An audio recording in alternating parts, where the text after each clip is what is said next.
খাঁচায় বন্দি বন্যপ্রাণী আমাদের শখের খোরাক হলেও তা প্রকৃতির জন্য হুমকিস্বরূপ। অবৈধ পশু পাখি বেচাকেনা বন্ধে কেবল আইন নয়, প্রয়োজন গণসচেতনতা। বন্যপ্রাণী সংরক্ষণে আমাদের উদাসীনতা পরিবেশের ভারসাম্য নষ্ট করছে। তাই তাদের অমানবিক বন্দিত্ব রুখতে সোচ্চার হওয়ার সময় এখনই। প্রত্যেকটা সেক্টরে প্রাণীরা নির্যাতিত হচ্ছে।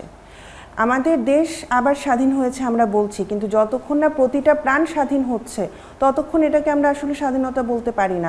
আপনি যদি কাঁটা বনের দিকে তাকান, কাঁটা বনে যে 24 ঘন্টা এক একটা প্রাণী যে অবস্থাতে খাঁচার ভিতর থাকে, সেটা চিড়িয়াখানা নিয়ে হোক, কাঁটা বন নিয়ে হোক, প্রচুর নিউজ হয়েছে, প্রচুর রিপোর্ট এসেছে, কেউ কিন্তু কোনো স্টেপ নেয়নি। বা এই যে ঘোড়ার গাড়ি যে চালানো হয়, এই আধুনিক সমাজে এই এত যানবাহনের ভিতর এটার কি আদৌ কোনো প্রয়োজন আছে কিনা? সারাটা দিন ঘোড়াটা কি পরিমাণে বেতের বাড়ি খায়, ইনজুর্ড হলেও সেই ইনজুর্ড অবস্থাতেই ঘোড়াটাকে টানানো হয় এবং যখন বৃদ্ধ হয়ে যায় বা অসুস্থ হয়ে যায় ঘোড়াটাকে এক জায়গায় ফেলে দিয়ে চলে যাওয়া হয়। বা এই যে হাতি দিয়ে যে চাঁদাবাজিটা করা হয়, আমরা এসবের এগেনস্টে কেন কিছু করতে পারি না? এই যে হাতি দিয়ে শুধু চাঁদাবাজি না, কাঠ টানানো হচ্ছে বা খুব বেশি পরিমাণে ওজন নেওয়ানো হচ্ছে, মারা হচ্ছে, এই যে আমরা কোনো স্টেপ নিতে পারি না, তার একটাই কারণ আমাদের দেশে কোনো এফেক্টিভ ল নাই।